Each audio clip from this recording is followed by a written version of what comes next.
जय हिंद दोस्तों, मास्टर जी info channel पर आपका स्वागत है। दोस्तों आज हम लोग देखने वाले हैं अरिहंत पब्लिकेशन का बिहार सचिवालय के लिए प्रैक्टिस सेट नंबर 5। जी हाँ दोस्तों, अरिहंत का बिहार सचिवालय का प्रैक्टिस सेट नंबर 5 आज हम लोग देखने वाले हैं। इससे पहले हम लोगों ने अरिहंत पब्लिकेशन का पार्ट 1 से पार्ट 4 तक कर लिया है दोस्तों। तो आज जो है सेट 5 करने वाले हैं दोस्तों। तो वीडियो को ज़्यादा से ज़्यादा शेयर करें। बिहार सचिवालय से संबंधित बहुत सारे प्रैक्टिस सेट आपके लिए मास्टर जी इन्फो चैनल पर जो है डाल दिया गया है। आप ज़रूर एक बार प्लेलिस्ट में जाकर देख लें। बहुत सारा प्रैक्टिस सेट आपके लिए अवेलेबल है। अगर इस क्लास का आपको पीडीएफ चाहिए दोस्तों, क्योंकि मैथ का सॉल्व करना होगा, तो आप हमारे टेलीग्राम चैनल से जुड़ जाइए, जो कि डिस्क्रिप्शन बॉक्स में उसका लिंक दिया गया है। चलिए दोस्तों स्टार्ट करते हैं आज का प्रश्न। पहला प्रश्न का, एक नगरीय क्षेत्र के रूप में किसी स्थान को वर्गीकृत करने के लिए न्यूनतम जनसंख्या संगणना कितनी होनी चाहिए। यानी कि कोई एक क्षेत्र है जो दोस्तों, उसको नगर क्षेत्र घोषित करने के लिए उसकी जनसंख्या जो घनत्व है वो कितनी होनी चाहिए। तो कम से कम 400 व्यक्ति वर्ग किलोमीटर से अधिक, कम से कम 400 व्यक्ति पर वर्ग किलोमीटर से अधिक जनसंख्या होगी, तब वह नगरीय क्षेत्र के रूप में घोषित होगा। चलिए दोस्तों अगले प्रश्न की ओर। अगला जो प्रश्न है, किस राज्य में पंचायती राज प्रणाली नहीं है। तो किस राज्य में पंचायती राज प्रणाली नहीं है पूछ रहा है। तो इसका सही आंसर हो जाएगा दोस्तों नागालैंड। नागालैंड में पंचायती राज व्यवस्था नहीं है। बात करें दोस्तों पंचायती राज व्यवस्था की, तो पंचायती राज व्यवस्था 2 अक्टूबर 1959 को स्टार्ट की गई भारत के प्रथम प्रधानमंत्री पंडित जवाहरलाल नेहरू के द्वारा। बात करें यह कहाँ प्रारंभ की गई पंचायती राज व्यवस्था, सर्वप्रथम राजस्थान के नागौर जिलों में प्रारंभ की गई। 73वां संविधान संशोधन 1993 द्वारा भाग 9 जोड़ा गया और आर्टिकल 243 के क से 9 तक एक आर्टिकल बनाया गया, जिसमें पंचायती राज व्यवस्था के बारे में उल्लेख है। बात करें दोस्तों अनुसूची में, तो अनुसूची 11 में पंचायती राज का वर्णन है। अनुसूची 11 में पंचायती राज का वर्णन है, भाग 9 में पंचायती राज का वर्णन है। तो इस तरह से पंचायती राज व्यवस्था का जो प्रारंभ हुआ भारत के प्रथम प्रधानमंत्री पंडित जवाहरलाल नेहरू के द्वारा राजस्थान के नागौर जिलों में 2 अक्टूबर 1959 को प्रारंभ हुआ। तो जिस क्वेश्चन में आपको विश्लेषण की जरूरत होगी दोस्तों, विश्लेषण जरूर करवा दिया जाएगा। चलते हैं अगले प्रश्न की ओर। तीसरा नंबर जो प्रश्न है, निम्नलिखित घटनाओं का सही क्रम क्या है। तो यहाँ घटना पूछ रहा है दोस्तों, रॉलेट एक्ट है, गांधी इरविन समझौता है, मार्ले मिल्टो सुधार है, इल्बर्ट बिल है। रॉलेट एक्ट की बात करें दोस्तों, अगर हम लोग रॉलेट एक्ट की बात करें तो रॉलेट एक्ट जो पारित हुआ था 1919 में रॉलेट एक्ट पारित हुआ था। कब पारित हुआ था? तो रॉलेट एक्ट 1919 में पारित हुआ था दोस्तों। इसे काला कानून भी कहा जाता है। और रॉलेट एक्ट के बारे में और एक कहा जाता है कि यह जो है दोस्तों बिना अपील बिना दलील वाला कानून है, यानी कि जब चाहे जिसे चाहे ये इस कानून से पकड़े जा सकते थे। गांधी इरविन समझौता की बात करें दोस्तों, तो गांधी इरविन जो समझौता हुआ था 5 मार्च 1931 को हुआ था दिल्ली में। 5 मार्च 1931 को हुआ था दिल्ली में। उसके बाद बात करें दोस्तों मार्ले मिल्टो सुधार की, तो मार्ले मिल्टो सुधार जो था 1909 में आया था और पहली बार मुस्लिम समुदाय के लिए पृथक प्रतिनिधित्व की व्यवस्था मार्ले मिल्टो सुधार में ही की गई थी। बात करें दोस्तों इल्बर्ट बिल के बारे में, तो 2 फरवरी 1883 को इल्बर्ट बिल लाया गया था लॉर्ड रिपन द्वारा। लॉर्ड रिपन को ही सज्जन रिपन कहा जाता है दोस्तों। लॉर्ड रिपन ने ही सर्वप्रथम जो है ये दोस्तों इसका आंसर जो होगा, आंसर इसका देखते हैं दोस्तों। इसका जो आंसर होने वाला है ये होगा, पहले होगा 4 इल्बर्ट बिल, उसके बाद होगा तीसरा, उसके बाद होगा दूसरा, उसके बाद पहला। तो इसका जो सही क्रम हो जाएगा ये हो जाएगा। रॉलेट एक्ट की बात करें तो 1919 में रॉलेट एक्ट आया था और उसके बाद गांधी इरविन समझौता 5 मार्च 1931 को हुआ था। चलते हैं अगले प्रश्न की ओर। चौथा नंबर प्रश्न देखते हैं, सबसे छोटी नदी कौन सी है। तो इनमें से पूछ रहा है, यानी कि कावेरी कृष्णा नर्मदा सोन में सबसे छोटी नदी कौन सी है। तो इसमें जो सबसे छोटी नदी है दोस्तों, तो इसका आंसर हो जाएगा कावेरी। कावेरी यहाँ पर सबसे छोटी नदी हो जाएगी, क्योंकि कावेरी की लंबाई 765 किलोमीटर है। कावेरी की नदी की लंबाई 765 किलोमीटर है। वहीं नर्मदा की बात करें दोस्तों तो 1213 किलोमीटर है नर्मदा जो है दोस्तों। और उसके बाद सोन की बात करें तो 780 किलोमीटर सोन की लंबाई है। और बात करें दोस्तों नर्मदा और सोन अमरकंटक पहाड़ी से निकलती है, वहीं कावेरी ब्रह्मगिरी पहाड़ी से निकलती है। कावेरी ब्रह्मगिरी पहाड़ी से निकलती है। कृष्णा महाबलेश्वर से निकलता है। कृष्णा नदी जो है महाबलेश्वर से निकलती है। तो ये सब भी हमें याद रखना होगा। चलते हैं 5वें नंबर प्रश्न की ओर। 5वां नंबर जो प्रश्न है, विजयनगर साम्राज्य के संस्थापक कौन हैं। तो विजयनगर साम्राज्य के संस्थापक हरिहर और बुक्का हैं। विजयनगर साम्राज्य के संस्थापक हरिहर और बुक्का हैं।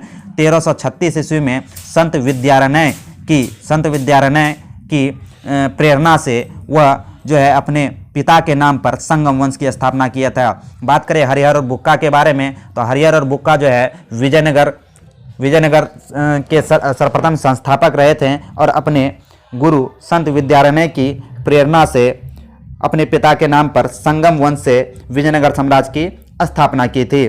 चलते हैं दोस्तों, कृष्णदेव राय की बात करें तो कृष्णदेव राय भी विजयनगर साम्राज्य के महत्वपूर्ण शासकों में से एक थे। चलते हैं छठे नंबर प्रश्न की ओर। छठा नंबर जो प्रश्न है, किसके शासनकाल में इब्न बतूता भारत आया था? इब्न बतूता जो था दोस्तों मोरक्को निवासी था और यह एमबीटी के शासनकाल में आया था। इब्न बतूता जो था दोस्तों एमबीटी के शासनकाल में भारत आया था।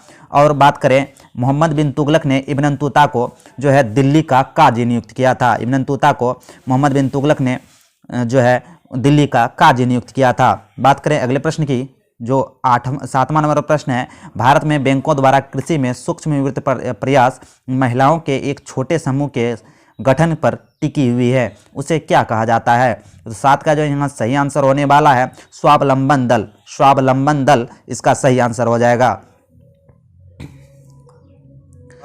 8वां नंबर जो प्रश्न है उसको देख लेते हैं दोस्तों।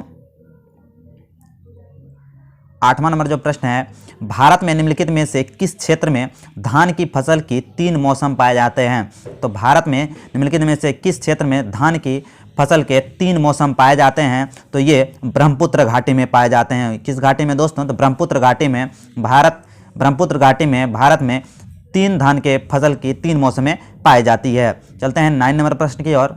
9 नंबर जो प्रश्न है उसको देख लेते हैं। बिहार में बोली जाने वाली मैथिली भाषा कब भारत के संविधान की 8वीं अनुसूची में शामिल की गई? तो बिहार में बोली जाने वाली जो भाषा है दोस्तों, इसे कब शामिल की गई, ये प्रश्न जो पूछा जा रहा है तो ये हो जाएगा 2002 में। कब हो जाएगा दोस्तों? 2002 में मैथिली को 8वीं अनुसूची में शामिल की गई। 8वीं अनुसूची में वर्तमान में 22 भाषाओं का उल्लेख है। ठीक है दोस्तों, चलते हैं 10वें नंबर प्रश्न की ओर। 10वां नंबर प्रश्न की बात करें, देवनामपिर का नाम किसे दिया गया? देवनामपिर का नाम अशोक को दिया गया। देवनामपिर का नाम अशोक को दिया गया। अशोक मौर्य वंश के शासक थे। अशोक किस वंश के शासक थे? मौर्य वंश के शासक थे। भाब्रू अभिलेख में अशोक का नाम अशोक प्रियदर्शी कहा गया है। वहीं पुराणों में अशोक को अशोक वर्धन कहा गया है। बात करें अशोक जो था दोस्तों बिंदुसार का उत्तराधिकारी था। अशोक कौन था? तो बिंदुसार का उत्तराधिकारी था और अशोक 269 ईस्वी पूर्व में गद्दी पर बैठा। बात करें अगले प्रश्न की। अगला जो प्रश्न है, निम्नलिखित में किनके बीच तक्षशिला शहर स्थित है? तो तक्षशिला शहर किनके बीच है, ये प्रश्न पूछा जा रहा है। तो तक्षशिला जो शहर है दोस्तों सिंधु और झेलम नदी के बीचों बीच है। सिंधु और झेलम नदी को बीच तक्षशिला शहर स्थित है, जो कि वर्तमान में रावलपिंडी में पड़ता है, जो कि पाकिस्तान में है। रावलपिंडी एक्सप्रेस के नाम से किसे जाना जाता है? तो ये शोएब अख्तर को जाना जाता है। चलते हैं दोस्तों 12वें नंबर प्रश्न की ओर। 12वां नंबर जो प्रश्न है, अमीर खुसरो जिन्हें कव्वाली का पिता एवं भारत का तोता कहा जाता है, किसके दरबारी कवि थे? तो अमीर खुसरो जो थे दोस्तों अलाउद्दीन खिलजी के दरबारी कवि थे। अमीर खुसरो अलाउद्दीन खिलजी के दरबारी कवि थे। बात करें दोस्तों अमीर खुसरो के बारे में, तो अमीर खुसरो जो कव्वाली के जनक कहे जाते हैं दोस्तों, ये अलाउद्दीन के दरबारी कवि थे। इनका जो मूल नाम था मोहम्मद हसन था। इन्हें कव्वाली और तबला के जनक भी कहे जाते हैं, अलाउद्दीन खिलजी को, सॉरी दोस्तों अमीर खुसरो को। ठीक है, चलते हैं अगले प्रश्न की ओर। 13वें नंबर प्रश्न की बात करें, भारत में आयकर को कहा जा सकता है। भारत में आयकर को क्या कहा जा सकता है? तो ये प्रत्यक्ष और प्रगामी कर। प्रत्यक्ष और प्रगामी कर आयकर कहलाता है। चलते हैं अगले प्रश्न की ओर। 14वां नंबर प्रश्न में बात करें, जोजिला पास किसे जोड़ता है? तो जोजिला पास किसको किसको जोड़ता है? तो ये जोड़ता है दोस्तों लेह और श्रीनगर को। जोजिला पास जो कि जम्मू कश्मीर में दोस्तों लेह और श्रीनगर को। 16वें नंबर प्रश्न की बात करें, लॉर्ड कर्जन के बंगाल विभाजन के पीछे निम्नलिखित में से कौन सा एक मकसद नहीं था? मकसद नहीं था। बंगाल विभाजन के पीछे लॉर्ड कर्जन का कौन सा एक मकसद नहीं था? तो इसका जो सही आंसर दोस्तों हो जाएगा ये 4 हो जाएगा, यानी कि सरकार के प्रशासनिक भार के सहज करना। सरकार के प्रशासनिक भार का सहज करना ये लक्ष्य नहीं था, बल्कि बंगाल की राष्ट्रीयता का मूल पर हमला करना ये था। बांटो और शासन करो की नीति ये भी था। ब्रिटिश राज की शक्ति को प्रदर्शन करना ये भी था। चलते हैं 17वें नंबर प्रश्न की ओर। 17वां नंबर जो प्रश्न है, कर्क रेखा कहाँ से गमन करती है? तो कर्क रेखा है जो दोस्तों यह भारत और सऊदी अरब से गमन करती है। वर्तमान में ऑप्शन जो है ऑप्शन के हिसाब से भारत और सऊदी अरब सही हो जाएगा। कर्क रेखा भारत के 8 राज्यों से गुजरता है। ट्रिक है गमछा झार मित्र पर। गौ से गुजरात, मौ से महाराष्ट्र, छा से हो गया छत्तीसगढ़, झार से हो गया झारखंड, मी से हो गया मिजोरम, त्र से हो गया त्रिपुरा, ठीक है दोस्तों, प से हो गया पश्चिम बंगाल। तो ये हमें क्रम याद रखना है। चलते हैं 18वें नंबर प्रश्न की ओर। 18वां नंबर जो प्रश्न है, महाराष्ट्र में 1900 में विनायक दामोदर सावरकर द्वारा वीडी सावरकर द्वारा स्थापित गुप्त समाज को क्या कहा जाता था? यानी कि वीडी सावरकर द्वारा जो समाज की स्थापना की गई थी वो मित्र मेला स्टार्ट किया था। मित्र मेला समाज के संस्थापक कौन थे? तो वीडी सावरकर थे। कब किए थे? तो 1900 ईस्वी में। कहाँ किए थे? तो महाराष्ट्र में। ये फैक्ट हमें याद रखना है। 19वें नंबर प्रश्न की बात करें, श्रीरंगपट्टनम की लड़ाई में अंग्रेजों ने किसे पराजित किया? तो श्रीरंगपट्टनम की लड़ाई में अंग्रेजों ने टीपू सुल्तान को पराजित किया।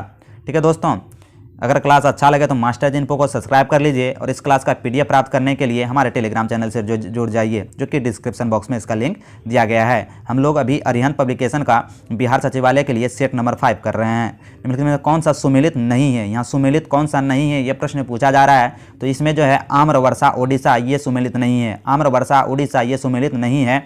और आंधी जो है उत्तर प्रदेश होवे करता है। काल बैसाखी पश्चिम बंगाल में होता ही है। और लू जो है पश्चिमी भारत में चलता है, ये भी सही है। तो 20 का आंसर 4 हो जाएगा, आम्र वर्षा। चलते हैं 21वें नंबर प्रश्न की ओर। 21वां नंबर जो प्रश्न है, निम्नलिखित किसके साथ स्कूली बच्चों के नियमित पारस्परिक क्रिया के द्वारा केरल मॉडल आसपास की समस्याओं का समाधान करने में मदद करता है? तो 21 का जो यहाँ सही आंसर जो होने वाला है दोस्तों, ये हो जाएगा पुलिस द्वारा। ये किसके द्वारा हो जाएगा? पुलिस द्वारा। चलते हैं अगले प्रश्न की ओर।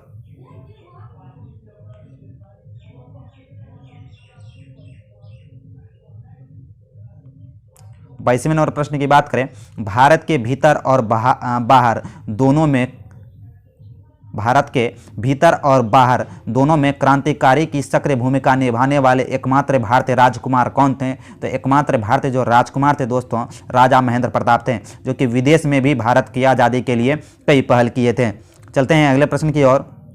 अगला जो प्रश्न है 23वां नंबर प्रश्न है, भारतीय संविधान को माना गया है। तो भारतीय संविधान को क्या माना गया है? तो भारतीय संविधान को रूप विधान में संघीय और भावना में एकात्मक, रूप विधान में संघीय और भावना में एकात्मक भारतीय संविधान को माना गया है। यानी कि संघीय और एकात्मक दोनों है भारतीय संविधान। 24वें नंबर प्रश्न की बात करें दोस्तों, 24वां नंबर जो प्रश्न है, निम्नलिखित में से किसने सभी तीनों गोलमेज में भाग लिया? यानी कि सभी तीनों गोलमेज सम्मेलन में किसने भाग लिया, ये प्रश्न पूछा जा रहा है। तो डॉक्टर B.R. अम्बेडकर जी ने, डॉक्टर B.R. अम्बेडकर ने तीनों गोलमेज सम्मेलन में भाग लिया था। चलते हैं 25वें नंबर प्रश्न की ओर। 25वां नंबर जो प्रश्न है, भौगोलिक इतिहास के अनुसार भारत का प्राचीनतम पर्वत है। तो भौगोलिक इतिहास के अनुसार भारत का जो प्राचीनतम पर्वत है यह अरावली पर्वत हो जाएगा दोस्तों। तो भारत का जो सबसे प्राचीनतम पर्वत है वह अरावली पर्वत हो जाएगा। चलते हैं अगले प्रश्न की ओर। 26वां नंबर प्रश्न को देखते हैं, मौलिक अधिकारों को लागू करने के लिए संविधान ने किसे विशेष उत्तरदायित्व सौंपा है? तो मौलिक अधिकारों को लागू करने के लिए संविधान ने जो जिम्मेदारी सौंपी है वो उच्चतम न्यायालय यानी कि सर्वोच्च न्यायालय को सौंपी है। चलते हैं 27वें नंबर प्रश्न की ओर। 27वां नंबर जो प्रश्न है, जनगणना 2011 के अनुसार निम्नलिखित में से किस जिले की आबादी सबसे अधिक है? तो जनगणना 2011 के अनुसार जो आबादी सर्वाधिक है दोस्तों वो हो जाएगी मधुबनी जिले की। जनगणना 2011 के अनुसार निम्नलिखित में से किस जिले की आबादी सबसे अधिक है? तो मधुबनी जिले की आबादी सबसे अधिक है। यहाँ देख सकते हैं दोस्तों, यहाँ जो दिया गया है ऑप्शन के हिसाब से मधुबनी हो जाएगा, ऑप्शन के हिसाब से मधुबनी हो जाएगा। लेकिन अगर डायरेक्ट पूछे तो बिहार में पटना की जो है जनसंख्या ज़्यादा है। ठीक है दोस्तों, जिला वाइज में बात करें तो 28वां नंबर प्रश्न की बात करें दोस्तों, 1908 में खुदीराम बोस और प्रफुल्ल चाकी ने मुजफ्फरपुर में किस ब्रिटिश जज पर बम मारा और उसे मारने के प्रयास किया, जो पहले कलकत्ता के मुख्य प्रेसिडेंसी मजिस्ट्रेट थे? तो 28 का यहाँ जो सही आंसर हो जाएगा दोस्तों, ये हो जाएगा किंग्सफोर्ड। किंग्सफोर्ड की हत्या खुदीराम बोस ने मुजफ्फरपुर में ब्रिटिश जज पर बम फेंक कर करने के प्रयास किया था। तो किंग्सफोर्ड की, तो आंसर जो इसका हो जाएगा ऑप्शन नंबर 2 हो जाएगा। ठीक है दोस्तों, चलते हैं 29वें नंबर प्रश्न की ओर। 29वां नंबर जो प्रश्न है उसको देख लेते हैं। 29वां नंबर जो प्रश्न है, नालंदा प्राचीन शिक्षण एवं मठ का एक केंद्र कब नष्ट हो गया? तो 29 का यहाँ जो सही आंसर होने वाला है दोस्तों, ये हो जाएगा 1200 ईस्वी में। 1200 ईस्वी में। चलते हैं 30वें नंबर प्रश्न की ओर। 30वां नंबर प्रश्न को देखते हैं। वीडियो अच्छा लगे तो मास्टर जी इन्फो को सब्सक्राइब कर लीजिएगा। अभी हम लोग अरिहंत पब्लिकेशन का पार्ट 5 कर रहे हैं। ठीक है दोस्तों, चलते हैं 30वें नंबर प्रश्न की ओर। 30वां नंबर जो प्रश्न है, साइमन कमीशन का विरोध करते हुए पुलिस हमले के कारण किस राष्ट्रवादी नेता की मृत्यु हो गई? साइमन कमीशन का विरोध करते हुए पुलिस हमले के कारण किस राष्ट्रवादी नेता की मृत्यु हो गई? तो वो लाला लाजपत राय थे दोस्तों। साइमन कमीशन 3 फरवरी 1928 को भारत आया था दोस्तों। जब वह ये लाहौर पहुंचा तो वहाँ लाला लाजपत राय से उनका मुलाकात हुआ, विरोध हुआ। लाला लाजपत राय ने उनका विरोध किया, जिसमें कि लाठी चार्ज किया गया और लाला लाजपत राय की लाठी से मृत्यु हो गई। चलते हैं 31वें नंबर प्रश्न की ओर। शुष्क हवा सांता अन्ना कहाँ बहती है? तो शुष्क हवा जो बहती है दोस्तों, यह बहती है कहाँ? कैलिफोर्निया में। शुष्क हवा कैलिफोर्निया में बहती है। 32वें नंबर प्रश्न की बात करें, पेंटागोनिया कहाँ स्थित है? तो पेंटागोनिया जो दोस्तों स्थित है वह हो जाएगा अर्जेंटीना में। पेंटागोनिया मरुस्थल अर्जेंटीना में स्थित है। चलते हैं 33वें नंबर प्रश्न की ओर। 33वां नंबर जो प्रश्न है, मुक्त भारत समाज की स्थापना किसने की? तो मुक्त भारत समाज की जो स्थापना की थी दोस्तों, ये की थी V D Savarkar. V D Savarkar ने मुक्त भारत समाज की स्थापना की थी। चलते हैं अगले प्रश्न की ओर। 34वां नंबर प्रश्न की बात करें, निम्नलिखित में से कौन सा संगठन भारत में सभी जिलों के लिए ग्रामीण उधार योजनाएं तैयार करता है? यानी कि ग्रामीण उधार योजना जो तैयार करता है दोस्तों, वह कौन सा संगठन है? तो वह नाबार्ड है। नाबार्ड को कृषि आधारित बैंक भी कहा जाता है, कृषि के लिए ये काम करता है। चलते हैं 35वें नंबर प्रश्न की ओर। उच्चतम न्यायालय की प्रथम महिला न्यायाधीश कौन थी? तो उच्चतम न्यायालय की पहली महिला न्यायाधीश एम फातिमा बीबी थी। उच्चतम न्यायालय की प्रथम महिला न्यायाधीश एम फातिमा बीबी थी। चलते हैं 36वें नंबर प्रश्न की ओर। 36वां नंबर जो प्रश्न है, यूरोप का प्रमुख मछुआही क्षेत्र डागर बैंक कहाँ है? तो यूरोप का प्रसिद्ध मछली का जो केंद्र है दोस्तों, वह पूछ रहा है कहाँ है? तो वह जो है उत्तरी सागर में है, उत्तरी सागर में है। चलते हैं अगले प्रश्न की ओर। 37वां नंबर प्रश्न की बात करें दोस्तों, उत्तरी सागर अटलांटिक महासागर में पड़ता है, ठीक है। 37वां नंबर प्रश्न की बात करें, अकबरनामा का प्रसिद्ध लेखक कौन है? तो अकबरनामा के जो प्रसिद्ध लेखक हैं ये अबुल फजल हैं। अकबरनामा में अकबर के बारे में चर्चा है दोस्तों, ठीक है। तो अकबरनामा के लेखक अबुल फजल हैं। चल क्या कह रहा है कि एक विकासशील राष्ट्र में विदेशी आयात पर निर्भरता बढ़ा सकती है, तो क्या बढ़ा सकती है, ये प्रश्न है। तो 38 का जो ऑप्शन हम लोग देखने वाले हैं, देख लेते हैं ऑप्शन क्या है। 38वां नंबर ऑप्शन की बात करें दोस्तों, तो 38 का यहाँ जो आंसर होने वाला है उसको हम लोग देख लेते हैं। तो ये हो जाएगा बेरोजगारी। क्या हो जाएगा? बेरोजगारी। 39वें नंबर प्रश्न की बात करें, किस राज्य में ड्री त्योहार मनाया जाता है? तो ड्री त्योहार किस राज्य में मनाया जाता है, ये प्रश्न पूछा जा रहा है दोस्तों। तो इसका जो यहाँ सही आंसर होने वाला है अरुणाचल प्रदेश में। ड्री त्योहार अरुणाचल प्रदेश में मनाया जाता है। 40वें नंबर प्रश्न की बात करें, भारत में नृत्य नाटक और संगीत के विकास को बढ़ावा देने के लिए, भारत में नृत्य नाटक संगीत के विकास को बढ़ावा देने के लिए कौन सी अकादमी की स्थापना की गई? तो ये अकादमी का जो नाम है दोस्तों, संगीत अकादमी, संगीत अकादमी की स्थापना की गई। 41वें नंबर प्रश्न की बात करें, the imperial bank of India, the imperial bank of India को राष्ट्रीयकरण पश्चात क्या नाम दिया गया? तो इसका जो नाम हो गया दोस्तों, भारतीय स्टेट बैंक कर दिया गया। इंपीरियल बैंक की स्थापना 1921 में हुई थी, वहीं स्टेट बैंक कब कर दिया गया? तो 1955 में इसे स्टेट बैंक ऑफ इंडिया नाम कर दिया गया। चलते हैं अगले प्रश्न की ओर। 42वें नंबर प्रश्न की बात करें, भारत में नवपाषाण काल गुफा चित्रकारी कहाँ मिलती है? यानी कि नवपाषाण काल गुफा चित्रकारी कहाँ मिलती है, यह प्रश्न पूछा जा रहा है। तो 42 का यहाँ जो सही आंसर होने वाला है भीमबेटका में। भीमबेटका, भारत के भीमबेटका में नवपाषाणकालीन गुफा चित्रकारी मिलती है। अजंता की गुफाएं महाराष्ट्र में है दोस्तों, ठीक है। 43वें नंबर प्रश्न की बात करें, कर्मचारी राज्य बीमा अधिनियम 1948 द्वारा, कर्मचारी राज्य बीमा अधिनियम 1948 द्वारा प्रदान किए जाने वाले लाभों में निम्नलिखित में से कौन एक प्रावधान नहीं है? तो 43 का यहाँ जो सही आंसर होने वाला है ये हो जाएगा पुनर्वास लाभ। क्या हो जाएगा दोस्तों? पुनर्वास लाभ। चलते हैं 44वें नंबर प्रश्न की ओर। 44वां नंबर जो प्रश्न देख लेते हैं, गुप्त काल में प्रसिद्ध महिला शासक कौन थी? तो गुप्त काल में जो है प्रसिद्ध महिला शासक जो थी दोस्तों, प्रभावती गुप्त थी। प्रभावती गुप्त थे। गुप्त काल में प्रसिद्ध महिला शासक जो थी प्रभावती गुप्त थी। चलते हैं अगले प्रश्न की ओर। 45वें नंबर प्रश्न की बात करें, कौन सी नदी पूर्वी चीन सागर में बहती है? तो पूर्वी चीन सागर में बहने वाली जो नदी है दोस्तों, ये है यांगटीसी कियांग। यांगटीसी कियांग जो है नदी पूर्वी चीन सागर में बहती है। 46वें नंबर प्रश्न की बात करें, महालवारी प्रणाली कहाँ लागू की गई? तो महालवारी प्रणाली जो लागू की गई दोस्तों, ये उत्तर प्रदेश में की गई। महालवारी प्रणाली बिहार, उत्तर प्रदेश और पश्चिम बंगाल के कुछ इलाका में महालवारी प्रणाली कर दी गई, ठीक है दोस्तों। तो इसका जो सही आंसर हो जाएगा उत्तर प्रदेश मुख्य रूप से था दोस्तों। चलते हैं 47वें नंबर प्रश्न की ओर। 47वें नंबर प्रश्न की बात करें दोस्तों, कौन सी पर्वत की चोटी कौन सी पर्वत की चोटी पृथ्वी के केंद्र से दूरतम बिंदु पर है? तो कौन सी पर्वत की चोटी पृथ्वी के केंद्र से दूरतम बिंदु पर है? तो इसका जो यहाँ सही आंसर होने वाला माउंट चिम्बरजो जो है दोस्तों, ये पर्वत चोटी पृथ्वी के केंद्र से काफ़ी दूर है। चलते हैं अगले प्रश्न की ओर। तो कुछ अटपटे भी प्रश्न पूछे जाते हैं दोस्तों, ठीक है। 48वें नंबर प्रश्न की बात करें, बिहार राज्य विद्युत बोर्ड की स्थापना कब हुई? तो बिहार राज्य विद्युत बोर्ड की जो स्थापना हुई वह 1 अप्रैल 1959 को हुई। बिहार राज्य विद्युत बोर्ड की स्थापना 1 अप्रैल 1959 को हुई। 49वें नंबर प्रश्न की बात करें दोस्तों, मरुस्थलीय क्षेत्रों में वायु अपर्दन होता है। तो मरुस्थलीय क्षेत्रों में जो वायु अपर्दन होता है वह जो होता है अति चराई के कारण सूक्ष्म भूमि में यह होने का कारण अति चराई होता है, ठीक है दोस्तों। चलते हैं, यानी कि चराई बहुत ज़्यादा होता है इसलिए इस तरह का होता है। 50वें नंबर प्रश्न की बात करें, नदी द्वीप कौन सा है? तो यहाँ नदी द्वीप जो है दोस्तों ये मांजुली है, जो कि जोरहाट असम पर पड़ता है। और ये नदी द्वीप मांजुली द्वीप जो है ब्रह्मपुत्र नदी पर है और असम में पड़ता है, असम के जोरहाट में।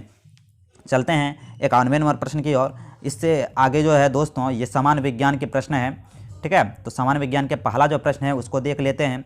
वीडियो पर बने रहने के लिए मास्टर जी इन्फो को सब्सक्राइब कर लें और वीडियो का अगर पीडीएफ चाहिए तो टेलीग्राम चैनल से जुड़ जाइए, जो कि डिस्क्रिप्शन बॉक्स में लिंक दिया गया है।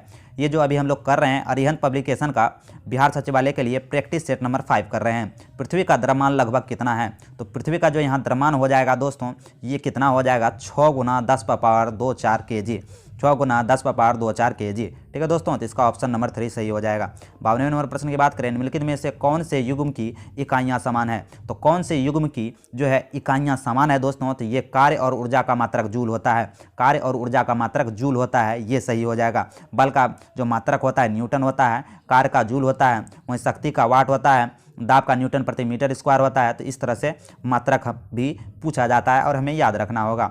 बात करें दोस्तों कि 2 मीटर गाड़ियों में ए और बी की दूरी समान ग्राफ में पता चलता है, तो ये किस प्रकार की दूरी है? ये जो दूरी है दोस्तों ये किस प्रकार की दूरी है, ये प्रश्न पूछा जा रहा है। तो ये जो दूरी हो जाएगी दोस्तों, ऑप्शन देख लेते हैं। ऑप्शन यहाँ क्या हो जाएगा,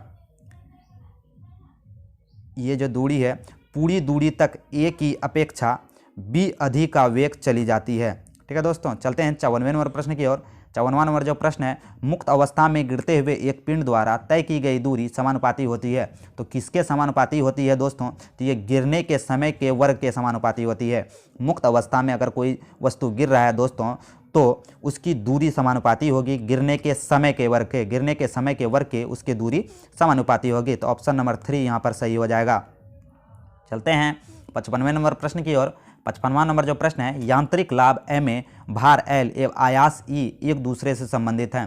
तो एक दूसरे से किस प्रकार संबंधित हैं, ये प्रश्न पूछा जा रहा है दोस्तों। तो ये जो संबंधित है MA × E = L, तो ऑप्शन नंबर 2 इसका सही हो जाएगा। ये उत्तोलक से संबंधित प्रश्न है, ठीक है दोस्तों। 56वें नंबर प्रश्न की बात करें दोस्तों, जल से भरे गिलास के नीचे दबे कागज को शीघ्रता से गिलास के नीचे से जल को छिड़काए बिना खींचा जा सकता है। तो ये परिघटना क्या कहलाती है? तो ये जो परिघटना कहलाती है जड़त्व के गुण के कारण, यानी कि जड़त्व के गुण के कारण अगर कोई गिलास पर पानी भरा हुआ है और उसके नीचे कागज़ को डायरेक्ट हम लोग खींच लेते हैं तो एक भी पानी की बूंद नहीं गिरती है। तो ये किसके कारण? जड़त्व के गुण के कारण। चलते हैं 57वें नंबर प्रश्न की ओर। 57वां नंबर जो प्रश्न है, एक सेल का विस्फोटक के बाईं बाद कई टुकड़े अलग अलग दिशाओं में उड़ जाते हैं, इस स्थिति में क्या संरक्षित रहता है? तो इस स्थिति में जो संरक्षित रहने वाला चीज़ है दोस्तों वह संवेग संरक्षित रहता है। संवेग हमेशा संरक्षित रहता है, टक्कर के पहले और टक्कर के बाद भी संवेग संरक्षित रहता है। 58वें नंबर प्रश्न की बात करें, एक गोल अंतरिक्ष कोना कहा जाता है। एक गोल अंतरिक्ष कोना जो कहा जाता है दोस्तों वह कहा जाता है फिलेट। एक गोल अंतरिक्ष कोना कहा जाता है फिलेट, ठीक है। 59वें नंबर प्रश्न की बात करें, 59वां नंबर जो प्रश्न है उसको देख लेते हैं दोस्तों। 59वां नंबर जो प्रश्न है, ये 1 kg द्रव्यमान व 3 सेंटीमीटर त्रिज्या की एक ठोस गोले की को इसके केंद्र से जाती हुई आसपास पारित 50 रेडियन से कोणीय वेग के घुमाया जाता है, तो घूर्णन की गतिज ऊर्जा कितनी होगी? तो यहाँ जो घूर्णन की गतिज ऊर्जा है दोस्तों ये 9/20 जूल हो जाएगी, 9/20 जूल हो जाएगी। इसे बना के बात करें, 2 न्यूटन सेकेंड संवेग वाले और 3 किलोग्राम द्रव्यमान वाले पिंड की गतिज ऊर्जा कितनी हो जाएगी? गतिज ऊर्जा इक्वल टू होता है 1/2 हाफ mv², यानी 1/2 mv² होता है। तो इस पर हम लोग इसे बनाकर देख लेंगे। तो यहाँ जो ऑप्शन दिया हुआ है दोस्तों, ऑप्शन के अकॉर्डिंग जो इसका जो आंसर होने वाला है ये हो जाएगा 2/3 जूल, 2/3 जूल। चलते हैं अगले प्रश्न की ओर।